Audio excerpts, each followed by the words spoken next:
ठीक है, 2 लोग हैं, 3, अच्छा 3 लोग आज तो आए।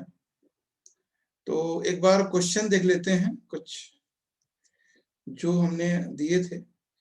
अच्छा, पहले किसी क्वेश्चन में डाउट हो इससे पहले के बारे में बता दीजिए। जैसे हमने कई बार देखो, जो लोग जैसे हम जो क्वेश्चन हिंदू में देते हैं, ये हिंदू वाले तो जीएस वाले तो करते नहीं है। मतलब कई बार हमने क्वेश्चन दिए हैं, आप लोग वो क्वेश्चन जरूर फॉर्मेट किया कीजिए जो हम द हिंदू में देते हैं।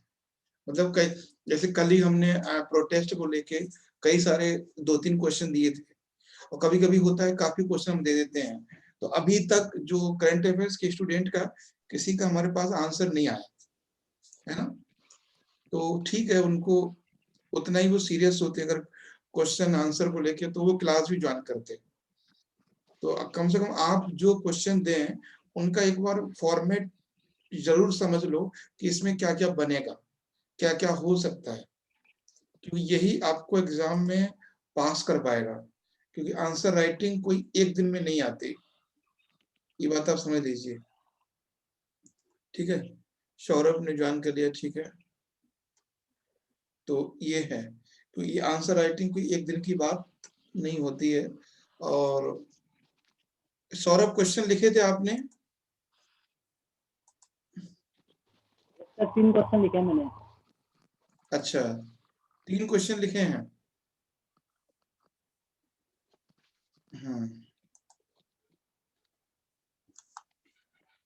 नहीं, कोई नहीं, देख लेता हूँ वैसे तो। और जो द हिंदू वाले हम क्वेश्चन कराते हैं उनको भी आप जरूर किया कीजिए, ठीक है। वो भी सारे क्वेश्चन काम के होते हैं, बस वो करंट अफेयर्स से रिलेट होते हैं और कुछ नहीं। तो जो क्वेश्चन अगर हम बात करेंगे, पहला क्वेश्चन इसमें है, कल वाला क्वेश्चन है, जन आंदोलन और जन सामान्य जीवन पर टिप्पणी लिखें। वो 150 शब्दों में है, जन आंदोलन और जन सामान्य पर टिप्पणी। और ये जो क्वेश्चन, एक चौथा क्वेश्चन मैंने दिया था, एमपी से था ये क्वेश्चन, सतपुड़ा एवं विंध्याचल का विकास एवं महत्व बताएं। ठीक है, तो चलिए हम स्क्रीन पे आपको लेके चलते हैं तो ज्यादा सही रहेगा। चौथा क्वेश्चन,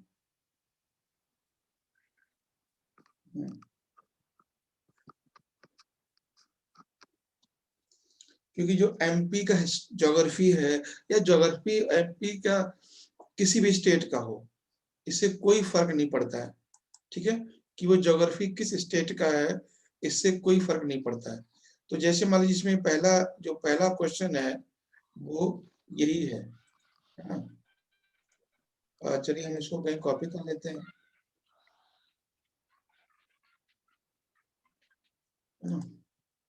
तो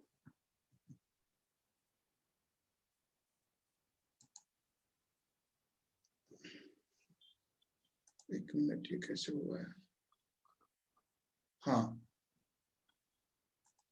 तो ये क्वेश्चन है, जैसे पहला पहला इसमें क्वेश्चन है, जन आंदोलन और जन सामान्य जीवन। ठीक है, ये 4 क्वेश्चन है। तो और दूसरा क्वेश्चन है इसमें, शीतकालीन ऋतु एवं शीतकालीन उससे जुड़ी समस्याएं एवं उनका समाधान। तो एक बार मैं देखता हूं क्या आंसर आया है। 3 क्वेश्चन लिखे हैं, एक क्वेश्चन कौन सा नहीं लिखा सौरभ? पहला वाला नहीं लिखा, जन आंदोलन वाला। अच्छा, पहला वाला नहीं लिखा है, ठीक है। एक बार देख लेते हैं। पहला क्वेश्चन है, वो है शीतकालीन ऋतु एवं उसी जुड़ी समस्याएं उनका समाधान, है ना।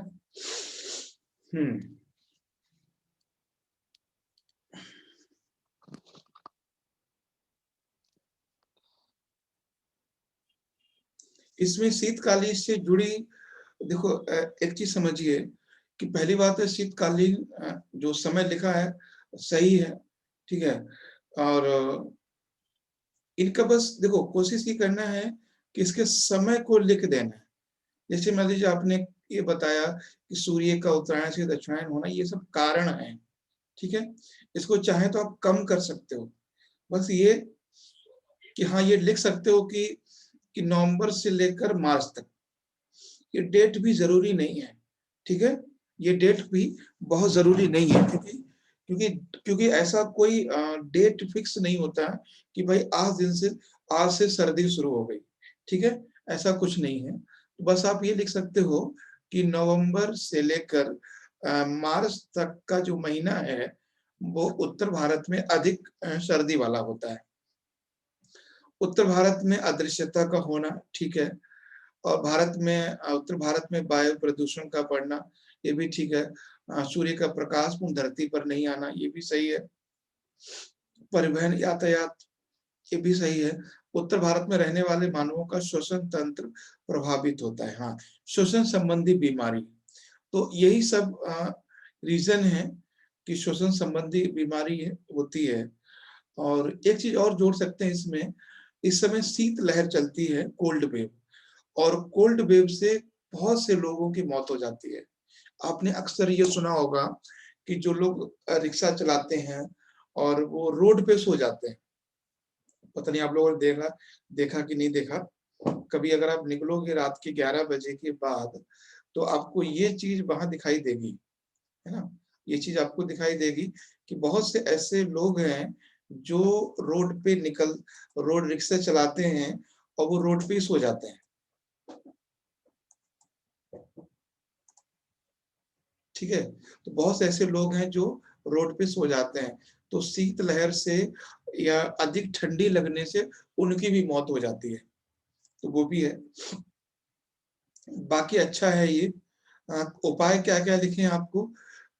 सोडियम लाइट का प्रयोग करना चाहिए, जैसे पीली लाइट उसका इस्तेमाल करना चाहिए, ठीक है। दूसरा है जिसमें अदृश्यता कुछ कम होती है, वायु प्रदूषण कम करने के लिए कृत्रिम वर्षा, ठीक है, पानी का छिड़काव, ये भी सही है। तो ये सही है, लोगों को जागरूक करना चाहिए, हाँ बिल्कुल सही है कि लोगों को जागरूक भी करना है। और इतना ही है, और लिखा आगे? नहीं सर, इतना ही लिखा है। ठीक है, तो अब इसमें और भी चीजें बहुत सारी ऐड हो सकती है, जैसे आप सांस संबंधी बीमारी के बारे में भी कह सकते हो, है ना, जो सांस संबंधी बीमारियां हैं उनके उनके बारे में ही बता सकते हो, सांस संबंधी बीमारियां हैं उनके बारे में बता सकते हो कि मास्क लगा के निकले, है ना, और बहुत सी बातें। लिखा हुआ मास्क लगा के। हाँ तो ठीक है। और नेक्स्ट क्वेश्चन क्या है कि नेक्स्ट क्वेश्चन इसमें है, एक मिनट, हाँ, अच्छा सतपुड़ा रेंज वाला है ना, इसको देख लेते हैं, चलिए। देखिए ये अर्चना जी आपके भी काम आ सकता है एमपी में, और सतपुड़ा रेंज का विकास एवं महत्व बताएं। तो सतपुड़ा रेंज जो है, पहले मैं आपको बता दूं ये है कहाँ पर, ठीक है। तो सतपुड़ा रेंज अगर आप देखोगे, अगर इस तरह से आप मैप को देखते हो, तो ये रीजन है सतपुड़ा रेंज का, ये वाला, ये सतपुड़ा है, और ये जो रेंज है ये, सॉरी, ये विंध्याचल है और ये सतपुड़ा है, ठीक है। तो ये विंध्याचल रेंज है और ये सतपुड़ा है, तो इस तरह से है। उसके बाद इसमें पूछा है कि इसका विकास, तो देखते हैं क्या लिखा है।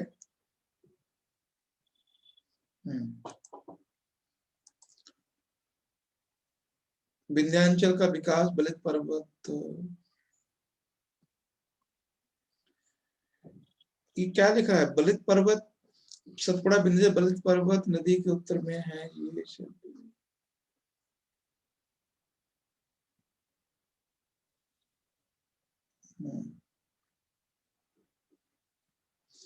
चलिए क्वेश्चन देखते हैं, पहले है क्या सतपुड़ा विंध्याचल का विकास। देखो एक बात मैं पता नहीं ये ऐसी गलती क्यों हुई है कि भारत में सतपुड़ा और विंध्याचल दो ही ऐसे पर्वत हैं जो ब्लॉक पर्वत हैं, ठीक है। और ये हमने कई बार समझाया है कि इसका इनका जो विकास है वो नीचे जमीन के धंसने से हुआ है, ब्लॉक पर्वत हैं, ठीक है। ये सौरभ, ये कभी पढ़ा नहीं था क्या टॉपिक की ब्लॉक पर्वत विंध्याचल सतपुड़ा के बारे में? ये कन्वर्जन कैसे लिख दिया? बलित पर्वत तो नहीं है ये, बलित पर्वत अरावली है, बलित पर्वत पश्चिमी घाट है, बलित पर्वत हिमालय है। तो जो मध्य भारत में विंध्याचल और सतपुड़ा है, ये बलित पर्वत, ये है जो ब्लॉक पर्वत है, ठीक है। खैर हम इसको बताते हैं आपको। देखिए क्वेश्चन, इसको यहीं पे चलिए हम फॉर्मेट करते हैं, ठीक है। इसको पहले हम स्क्रीन पे आते हैं, फिर इसको वहीं पर फॉर्मेट करते हैं, ठीक है। यहाँ पर देखिए सबसे पहले है विंध्याचल और सतपुड़ा। तो सबसे पहले इस क्वेश्चन में आपको क्या लिखना है कि इनकी स्थिति लिखनी है। स्थिति का मतलब है ये कहां पर है, पहले आपको लिखना है। तो आपको बता देना है ये कहां पर है, ठीक है। इनका विस्तार किस किस रीजन में है, ठीक है। अधिकांश विस्तार मध्य प्रदेश और उत्तर प्रदेश में है, यही तो है ना। पूर्वी भाग में इनके बिहार और छत्तीसगढ़ है, और पश्चिमी भाग में इनके राजस्थान और गुजरात है। तो इसके बारे में थोड़ा सा स्थिति बता देंगे, है ना। पश्चिमी भाग में देखो कई बातें तो है ये, तो इसको लिख देंगे कि ईस्टर्न पार्ट में, यानी पूर्वी भाग में, इसके पूर्व में क्या है, देखो सिंपल सा है। पूर्व में है यहाँ पर छत्तीसगढ़ है, झारखंड है, और पश्चिम में राजस्थान और गुजरात है। उत्तर में गंगा का मैदान है, दक्षिण में प्रायद्वीप का पठार है। तो इस तरह से इसकी स्थिति लिख देंगे, ठीक है। क्लियर है। तो कुछ भी हम आपको बता रहे हैं कि कोई भी चीज आप रटने की कोशिश मत करो, उसको जोड़ो। स्थिति की बात करो तो देख लो, पूर्व में बतानी है, पूर्व में झारखंड छत्तीसगढ़ है, पश्चिम में राजस्थान और गुजरात है, और उत्तर में गंगा का मैदान है, दक्षिण में प्रायद्वीप पठार है। इसमें आराम से आपके 50 से 60 शब्द लिख जाएंगे इजिली। फिर अब देखते हैं विकास। पहला पॉइंट क्या था इसका, परिचय दे दीजिए। दूसरा दे दीजिए इसमें विकास। देखो विकास मैंने क्या बताया, विकास की बात करेंगे तो ध्यान रखना है ये ब्लॉक पर्वत है। ब्लॉक पर्वत यानी इसको हिंदी में बोलते हैं भ्रंश पर्वत भी कह सकते हैं, ठीक है, भ्रंश पर्वत। लेकिन ज्यादातर इन जो है ब्लॉक पर्वत में ही है। ब्लॉक पर्वत का विकास कैसे होता है ना। ब्लॉक पर्वत का विकास कैसे होता है इसको समझ लीजिए। देखिए जैसे मान लीजिए ये कोई एरिया है, ठीक है, ये कोई एरिया है, और इस एरिया में अगर अगर इस एरिया का ये कोई भाग, ये वाला भाग, इस एरिया का अगर कोई ये भाग नीचे धंस जाए, यानी ये भाग नीचे चला जाए, ठीक है, तो ये जो एरिया है, यानी ये जो रीजन है, ये वाले, ये पर्वत के रूप में खड़े रहेंगे ना, ये पर्वत के रूप में खड़े रहेंगे। तो कोई भी भूभाग के बीच वाला भाग अगर वो नीचे धंस जाता है, अगर ये भाग नीचे धंस गया, तो ये क्या, ये बन गया भ्रंश घाटी। ये क्या बन गया, भ्रंश घाटी। ये क्या है, भ्रंश घाटी। या इसको एक नाम और देते हैं ज्योग्राफी में, क्या देते हैं, रिफ्ट वैली। इसको हम कहते हैं रिफ्ट वैली, रिफ्ट वैली या रिफ्ट घाटी, एक ही बात है। तो विकास क्या लिखोगे इसका, किसी प्रदेश विशेष में, किसी प्रदेश विशेष में अगर मध्य वाला भाग नीचे धंस जाता है, मध्य वाला भाग नीचे धंस जाता है, उसके आसपास के भाग, उसके आसपास के भाग पर्वत के रूप में खड़े रहते हैं। इन्हें ही ब्लॉक पर्वत या भ्रंश पर्वत कहते हैं। भारत में इसके उदाहरण मध्य प्रदेश में और यूपी में, या कह सकते हैं मध्य भारत में विंध्याचल और सतपुड़ा है, ठीक है। इनके दो ब्लॉक पर्वत के मध्य में जो घाटी स्थित होती है उसे भ्रंश घाटी या रिफ्ट वैली कहा जाता है, ठीक है। ये हो गया इसका विकास। समझ रहे हैं नैना, सौरभ, स्वप्निल, अर्चना? हाँ, तो सबसे पहले क्या स्थिति। अब आपसे कोई पूछेगा प्रीलिम्स में क्वेश्चन, देखिए हम ये क्वेश्चन, हम ये क्लास क्यों अटेंड करने के लिए आपको सबको बोलते हैं, इसलिए बोलते हैं जैसे मान लो कभी क्वेश्चन आ जाए प्रीलिम्स में, अच्छा बताओ, ऑप्शन वो दे देंगे, इस तरह से पूछेंगे, अच्छा बताओ कि किस राज्य में विंध्याचल का भाग नहीं है, तो उसमें मान लीजिए दे दिया छत्तीसगढ़, है ना, और दे दिया उसमें केरला, उसके बाद दे दिया इसमें गुजरात, उसके बाद दे दिया उसमें मध्य प्रदेश। ठीक है, तो किसमें है, किसमें नहीं है, तो किसमें नहीं है, केरला में, केरला में नहीं, इसका आंसर होगा। या सीधे सीधे पूछेगा, ऑप्शन यही रहेंगे, पूछेगा सबसे ज्यादा विस्तार किस राज्य में है, तो एमपी में है। तो क्लास अटेंड करने का रीजन ये बहुत सारे हैं जो आपको एग्जाम में काम आएंगे। जब आप क्वेश्चन बनेगा तब समझ आएगा, हाँ ये हमने वहाँ क्लास किया था, वो मेंस वाला, तो वहाँ ये चीज सर ने समझाई थी। ठीक है, और कई बार ये भी क्वेश्चन बनता है, सपोज कीजिए उन्होंने क्वेश्चन पूछ लिया कि ए में, बी में और सी में, ए में उन्होंने क्वेश्चन दे दिया मान लीजिए झेलम रिवर, ठीक है, झेलम दे दिया, यहाँ दे दिया सपोज कीजिए गंगा, और यहाँ दे दिया गोदावरी, और यहाँ पर दे दिया नर्मदा। ठीक है, और आपसे पूछा इनमें कौन सी नदी है जो भ्रंश घाटी से होकर बहती है ना, सीधे आंसर आ जाएगा, नर्मदा। तो मेंस के क्वेश्चन का पर्पस ये नहीं होता है कि आप सिर्फ लिखना सीखो, आप हर चीज सीखते हो।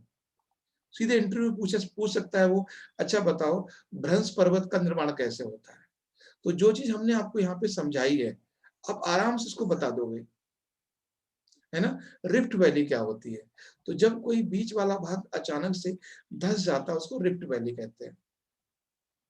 ठीक, तो यहाँ तक दो तीन बातें तो क्लियर हुई होंगी। पहला ये कि आपने इसकी स्थिति बता दी, दूसरा इसका विकास बता दिया, और तीसरा इसका इम्पोर्टेंस। देखिए अब इम्पोर्टेंस की बात करते हैं, तो इम्पोर्टेंस, एक सबसे इम्पोर्टेंस होता है, कोई भी पर्वत होता है तो ये ध्यान रखना है कि पर्वत जो है वो प्राकृतिक सीमा बनाता है। क्या बनाता है, नेचुरल बाउंड्री, प्राकृतिक सीमा, है ना, प्राकृतिक सीमा बनाता है। हो सकता है कि एमपी वहां से डिवाइड नहीं होता, बाउंड नहीं होता। दूसरा चीज है कि जो जो भी पर्वत होते हैं, चाहे वो हिमालय हो, चाहे अरावली हो, चाहे वो विंध्याचल हो, सारे के सारे नदियों के स्रोत होते हैं, है ना, स्रोत, सोर्स ऑफ रिवर, नदियों के स्रोत। ठीक है, नदियों के स्रोत होते हैं, इंपॉर्टेंस, स्रोत। उसके बाद आपको पता है कि बहुत जो माउंटेन होते हैं वो सोर्स ऑफ सॉइल भी होते हैं, मृदा के स्रोत, मृदा के स्रोत। अच्छा ये मृदा के स्रोत कैसे होते हैं, ये बता सकता है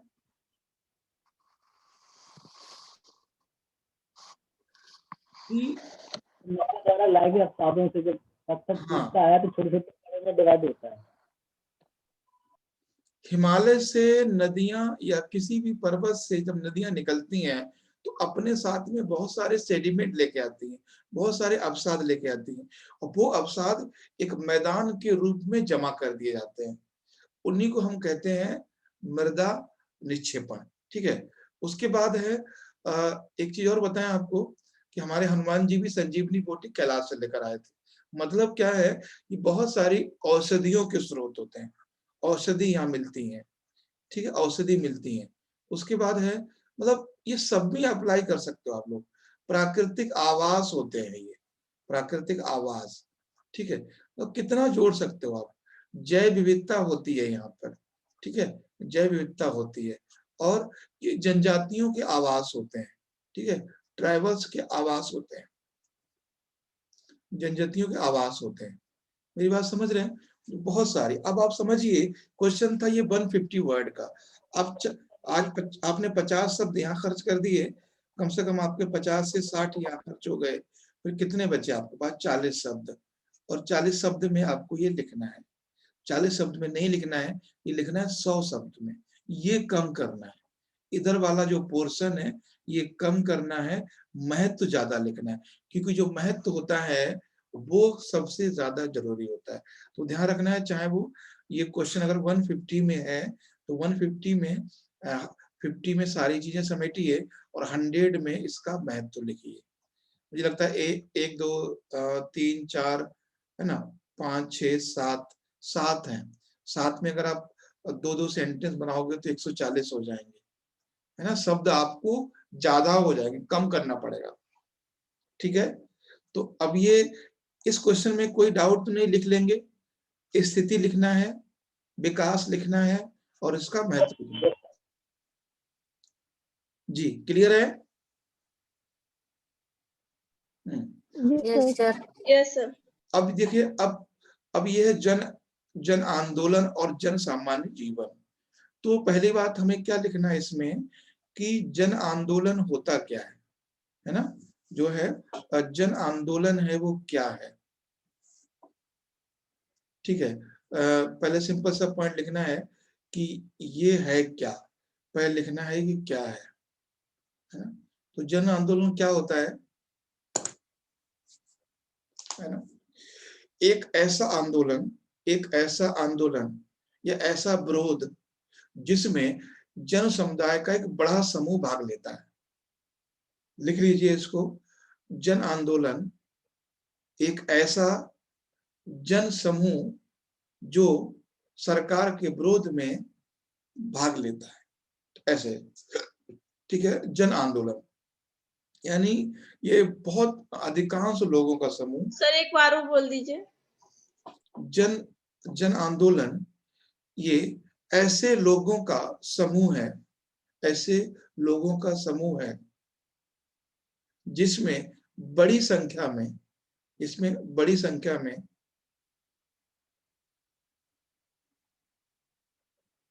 लोग सरकार एवं प्रशासन के विरुद्ध अपनी मांग को मनवाने के लिए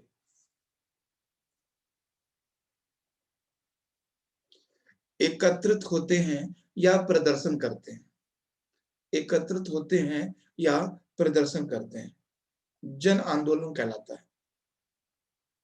ठीक है, ये बहुत बड़े, देखो हमने 3 बार बोला, तीनों बार सेंटेंस अलग अलग थे। ठीक है, लेकिन बात वही है। और ये क्यों हुआ? क्योंकि हमारे पास कोई रिटन में नहीं था। तो कोशिश आप ये कीजिए, चीजों को लिखिए मगर उनको ज्यादा पढ़िए मत, बोलिए अपनी भाषा में। आपने इस चीज को फील किया होगा जस्ट अभी कि हमने 3 बार बोला है और तीनों बार सेंटेंस अलग अलग थे, है ना? जब लिखाया तो कुछ और है, स्टार्टिंग बोला तो कुछ और, नैना ने अभी पूछा सर रिपीट कर दीजिए तो कुछ और था, लेकिन बात वही है। कुल मिला के चीजें यही है कि ऐसे लोगों का बहुत बड़ा समुदाय है जो सरकार के विरोध में या सरकार से निवेदन के रूप में एकत्रित होते हैं। अब ये जन सामान्य जीवन पर प्रभाव क्या पड़ता है? ठीक है, जन सामान्य जीवन, तो जन सामान्य जीवन पर इसके दो प्रभाव पड़ते हैं। ठीक है, जन सामान्य जीवन पर प्रभाव 2 प्रकार के होते हैं। एक तो होता है तत्कालीन, ठीक है, तत्कालीन यानी टेम्परेरी, और दूसरा है दीर्घकालिक। ठीक है, सॉरी, क्या है पहला? एक तो है दीर्घकालिक यानी लॉन्ग टर्म है, और दूसरा है शॉर्ट टर्म। तो तात्कालिक, पहले दीर्घकालिक कारक लिख लीजिए।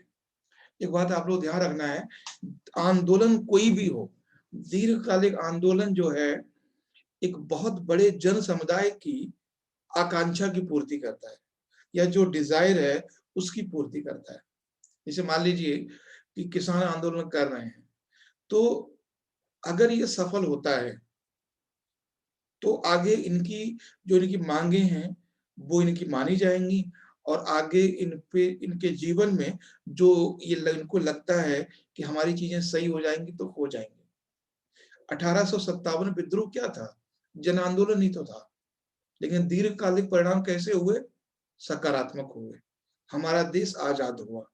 तो दीर्घकालिक परिणाम जन आंदोलनकारियों के लिए, ध्यान दीजिएगा, दीर्घकालिक परिणाम जन आंदोलनकारियों के लिए सकारात्मक होते हैं, और तत्कालिक कारण जन सामान्य के लिए नकारात्मक भी हो सकते हैं। जैसे न्याय कानून व्यवस्था में व्यवधान, है ना, हो ही रहा है, कहीं भी घूम रहे हैं कि कहीं भी घुस जा रहे हैं, तत्कालिक कारण। न्याय और कानून व्यवस्था में व्यवधान, पहला नकारात्मक प्रभाव, पहला तत्कालीन प्रभाव क्या होता है। दूसरा है यातायात एवं प्रदूषण में वृद्धि, यातायात की समस्याओं में वृद्धि, वो सब आपको पता है कि जब जो किसान लोग वो आंदोलन कर रहे हैं तो उनसे क्या-क्या नकारात्मक प्रभाव आ रहे हैं। ठीक है? तो रास्ते जाम हो जाना या जो बहुत सारे रीज़न मैंने आपको बोला ही था 2-3 दिन पहले कि एक लेडी आती है और सुबह शाम तक रहती है, फिर वो शाम को घर जाती है, तो उसके घर में भी कोई छोटा बच्चा हो सकता है, घर में कोई बड़ी जवान लड़की भी हो सकती है, बूढ़े माँ-बाप भी हो सकते हैं। तो ये बहुत सारी तात्कालिक प्रॉब्लम है जन सामान्य के लिए। एम्बुलेंस फँस जाए तो प्रॉब्लम है, तो सारी चीज़ों को लिखना है, ठीक है? तो अब इसको लिख लेंगे 150 में तो लिखना है। 3 बातें लिखनी है कि जन आंदोलन है क्या? वो लिखना है और उसके बाद जन आंदोलन पर सामान्य जन पर प्रभाव क्या पड़ता है? तो 2 प्रभाव पड़ते हैं तात्कालिक और दीर्घकालिक। तात्कालिक प्रभाव नकारात्मक होते हैं, हमेशा होते हैं, हर चीज़ के होते हैं, है ना? जब हम क्लास 1 में हम लोगों ने जब घरवालों ने हमें स्कूल भेजा था, तो बहुत बुरा लग रहा था। लेकिन आज शायद वो हमारे गुस्से को, हमारे दर्द को महसूस करते और नहीं भेजते। तो और आज हम यहाँ नहीं बैठे होते। तो तात्कालिक कारक जो है वो नकारात्मक महसूस होते हैं, लेकिन दीर्घकालिक वो सकारात्मक होते हैं। उसके बाद है शीतकालीन ऋतु एवं जुड़ी समस्याएं।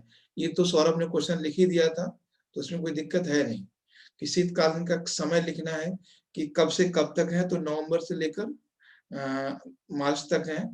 और जुड़ी समस्याएं समस्याएं सारी हैं जो अभी हो रही हैं। प्रदूषण की समस्या है ना, सांस संबंधी बीमारियां, कोहरा है ना, और शीतलहर, ठीक है, ये सब समस्याएं हैं और जो समस्याएं हैं उन्हीं को निवारण करना है। शीतलहर का क्या निवारण है कि हमें टेम्परेरी रैन बसेरा बनाना चाहिए, जो सरकार बनाती है।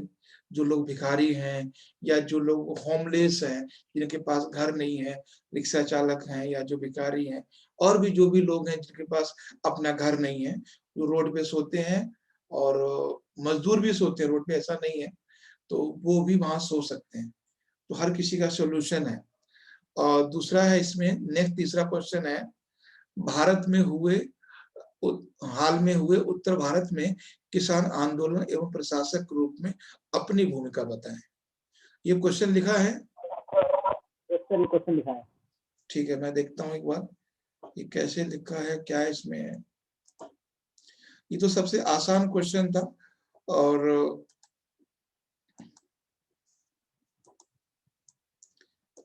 मैंने इसमें एक बार हिंदू क्लास में ये डिस्कस किया था मैंने।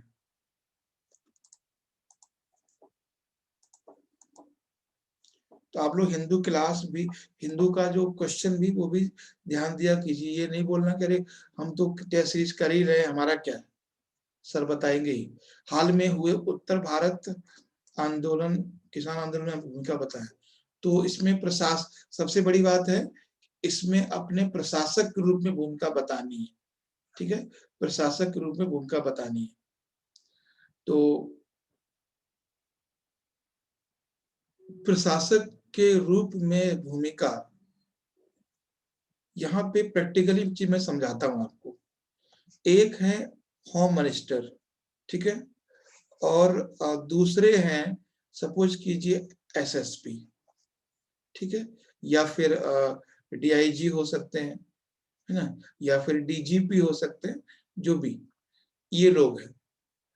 तो आप यहाँ पर हैं या फिर आप एसडीएम हो सकते हैं, है ना, एसडीएम हो सकते हैं और डीएसपी भी हो सकते हैं, ठीक है, और एसएचओ भी हो सकते हैं, कुछ भी हो सकते हैं, छोटे से लेकर बड़े तक। आपको जो ट्रेनिंग में चीजें बताई जाती हैं उनको मेंटेन रखना ही आपका काम है।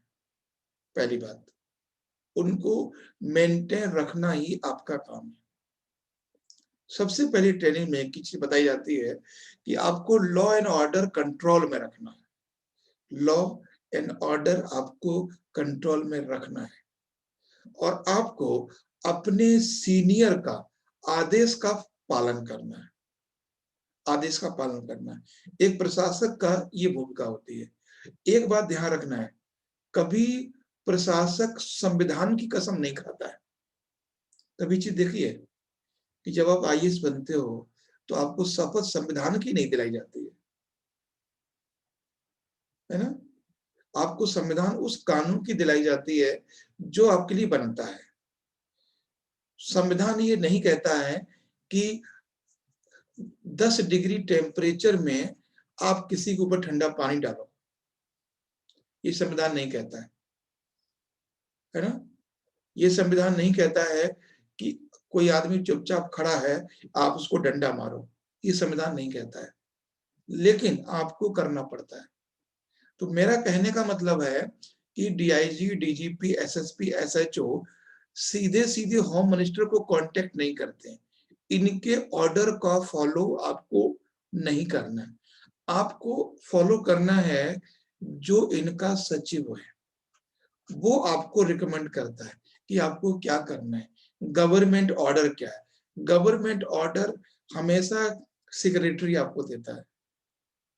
आप डीजीपी या डीआईजी या एसएचपी, आपको लगता है कि वो अमित शाह से मिल पाते हैं या अमित शाह से कोई मतलब होता है?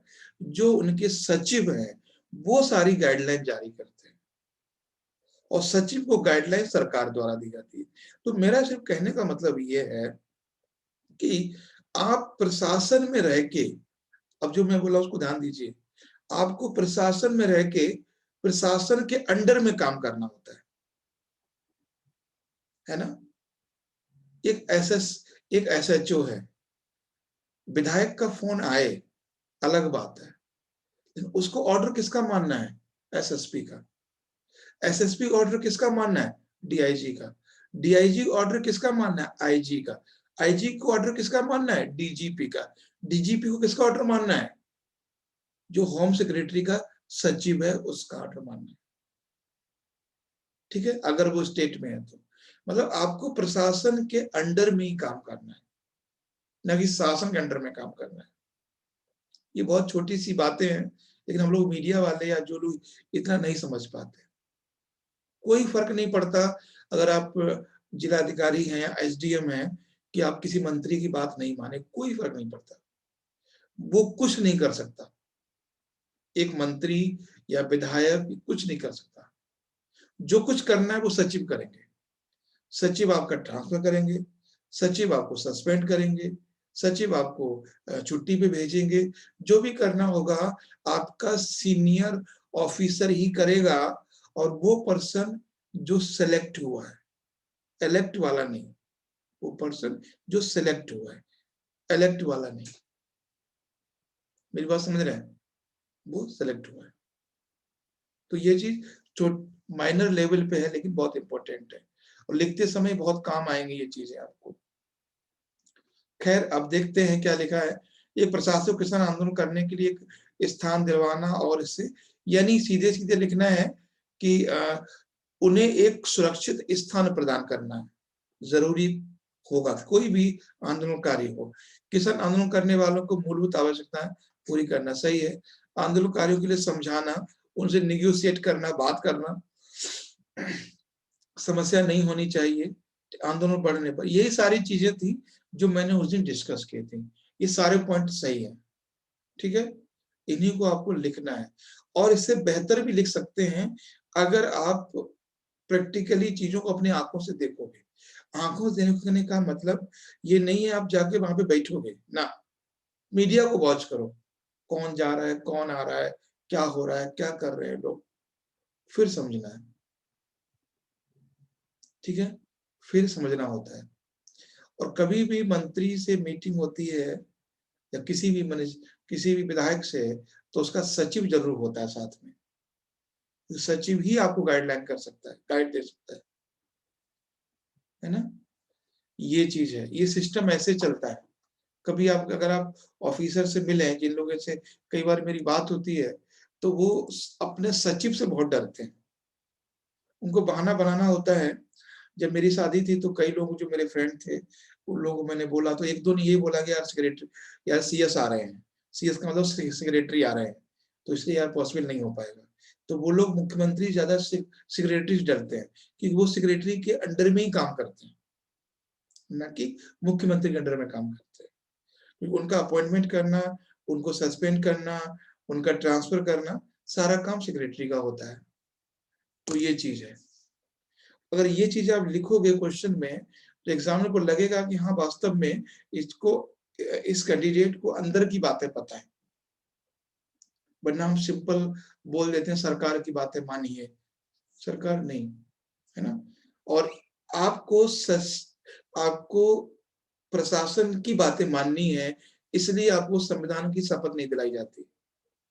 संविधान की शपथ दिलाने का मतलब है आपको आर्टिकल 14 का भी पालन करना है, आपको आर्टिकल 15 का भी पालन करना है, आपको आर्टिकल 21 का भी पालन करना है, आपको आर्टिकल 20 का भी पालन करना है, और आप सबका पालन आपको 25 का भी करना है, 29 का भी करना है, 28 का भी करना है ना। अगर कोई जैसे कोई मुसलमानों का ही सही या हिंदुओं का सही कोई जलसा निकल रहा है, जैसे मान लो कोई कावड़ी जो होते हैं, कावर होती हैं, इनको रोका गया था, है ना। तो कावर रोकना संविधान के खिलाफ है, क्योंकि आर्टिकल 25 कहता है कि कोई भी व्यक्ति अपने जो उसका इष्ट है, जो इसको मानता है, उसकी पूजा कर सकता है। तो पुलिस उन लोगों को नहीं रोक पाती अगर वो संविधान को फॉलो करती हो। उन्होंने किसको फॉलो किया? जो उनसे ऊपर अधिकारी है। उन्होंने बोला कि देखो, इन लोगों को रोकना है, वापस भेजना है, या इन पे लाठी चार्ज करो, या इन पे गोली चार्ज करो, या इन पे पानी डालो, या इनको यहाँ से भगाओ, है ना। ये चीज है, ये आपको कई जगह काम आएंगी ये चीजें। जब आप ये लिखोगे तो एकदम आंसर अलग हो जाएगा, एकदम आंसर आपका अलग होगा। ठीक है सौरभ, समझ में आया? नैना, अर्चना जी बताएं। समझ में आ गया। Yes sir. हाँ, तो यही रीजन होता है कि जब हम कई लोग सिलेक्शन के बहुत करीब पहुंचते हैं, जैसे मैंने जिन चीजों को महसूस किया था वहां तक जाके, और जो लोग साथ के हैं और कई सारे स्टूडेंट भी हैं, है ना, तो वो इस सब चीजों को बताते हैं या खुद जाके चीजें फील की हैं वहां पर कि ऐसे ऐसे करना होता है। कभी आप सिलेक्ट से बात करना, सिलेक्ट पीसीएस से, आप आईएएस से, वो सेक्रेटरी के नाम पे थरथराने लगेगा, क्योंकि उसका वही माई बाप है। ये चीज होती है। तो ठीक है, अभी हम लोग यहीं पर इसको रोकते हैं। बाकी क्वेश्चन कितने बजे तक चाहिए होते हैं आप लोगों को? सुबह सुबह मिल जाए? यस सर, सुबह मिल जाते हैं साथ में। अभी भेज दीजिए तो लिख जाएंगे रात में। ठीक है, ठीक है। 5 बजे क्लास है, इससे पहले मैं 5 बजे क्लास है, इससे पहले मैं क्वेश्चन बना लेता हूँ। और क्वेश्चन लिख पाए या ना लिख पाए, कोशिश करना है कि लिखें, और नहीं लिख पाए तो क्लास जरूर अटेंड करना है। आपको खुद लगा होगा कि हमने क्या क्या चीजें सीखी हैं। ठीक है, तो अभी हम यहीं पे रोक सकते हैं क्लास को। Yes sir. Yes sir. ठीक है।